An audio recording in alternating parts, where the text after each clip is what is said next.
在雪中悍刀行当中，境界从大到小分别是9品到1品，2品境界就是武道高手，在江湖当中也算是小宗师了。进入1品就是江湖当中的顶级存在了。1品当中还分为了4个境界，最强的就是陆地神仙了。一个时代一般只有1、2位陆地神仙，那么原著当中一共出现了多少位陆地神仙呢？第25位随邪谷。随邪谷是西楚剑皇和老黄的师傅，后面又传授了温华技术剑招，也算是温华的师傅了。随邪谷号称是吃剑老祖，生平最喜欢的就是吃天下的名剑，早早的就是陆地神仙境界了。随邪谷是上一个时代的人，大多数的时候都很低调，偶尔出现也是和黄三甲做交易而已。曾和李淳罡以最强剑招对战过一次，两人互换了一剑一臂。虽然当时李淳罡的境界跌落指玄境，但是两袖青蛇的剑意仍然在巅峰。随邪谷和他互换一臂，可见他的剑不比李淳罡差多少。这位吃剑老祖在邓太阿和徐凤年登顶5平宗师后，去挑战了他们俩，败给了邓太阿后，又被徐凤年给击败。据北城之战中，随邪谷也是18位宗师之一，他借用战场上的2000柄剑结成剑阵，将自己吃剑100年积攒出的剑气全部吐出，随后含笑而逝。而2座剑阵杀敌无数，即便是最后时刻，他也不愿意弱于李淳罡的一剑破甲2600。第26位翠花。翠花也是吴家剑种出来的剑客，是这一代剑冠5、6鼎的剑士。和以往不同，这一代的剑士比剑冠天赋更出众。翠花也继承了吴家老祖宗的素王剑，在据北城一战当中，翠花就和5、6鼎说自己已经是陆地剑仙的境界了，要比5、6鼎强得多。大战过后，两人都活了下来，之后开始了隐居的生活。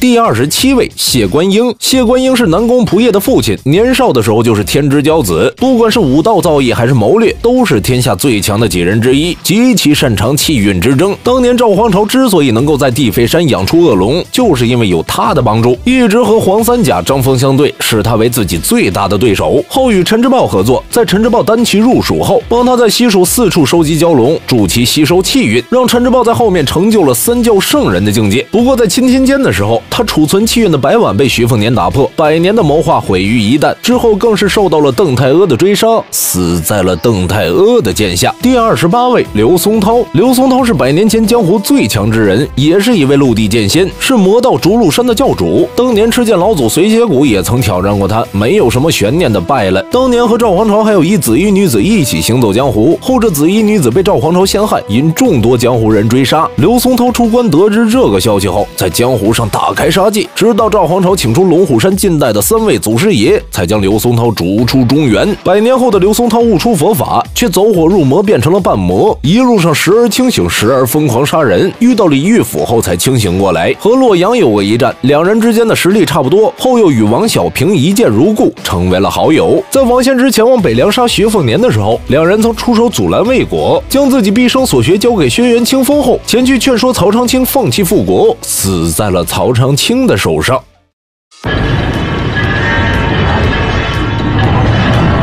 在雪中悍刀行当中，境界从大到小分别是9品到1品，进入1品就是江湖当中顶级的存在了。当时最强的就是陆地神仙了，一个时代一般只有1、2位陆地神仙。那么原著当中一共有多少位陆地神仙呢？第29位李玉甫。李玉甫是洪喜相之后的新任武当掌教，在地飞山斩杀了赵皇朝养出来的恶龙，随后便名动天下。在泰安城见到徐凤年后，知晓了徐凤年才是真正的真武大帝转世，和徐凤年有一样的目标，那就是关闭仙门，斩尽人间的仙人，让那仙人不能再影响人间事。在关闭天门之前，李玉甫散尽自身的气运，帮助洪喜相的转世于福飞升，进入了仙界。第30位轩辕清风。轩辕清风是徐凤年的红颜知己之一，被徐凤年认为是最像自己的女人，在胭脂瓶当中排进了前5。接触了武道之后，收获了众多的机缘，修为一路上攀登了大天象的境界，是江湖上的新一任武林盟主，据北城一战的18宗师之一。这一战过后，轩辕清风活了下来，之后不久便突破到了陆地神仙的境界。番外中和徐凤年约定每10年一战，在第4个10年的时候，轩辕清风去世，一直喜欢徐凤年，只可惜徐凤年并不能只爱他一个人，于是便选择了放弃，并未和徐凤年在一起。第31位祁炼华。祁炼华是徐凤年的外公，也是13甲中的刀甲。在和徐凤年相认后，他便进入两辽击败顾建堂。当时的顾建堂距离陆地神仙也就1步之遥，能够击败他，可见祁炼华的境界已经达到了陆地神仙。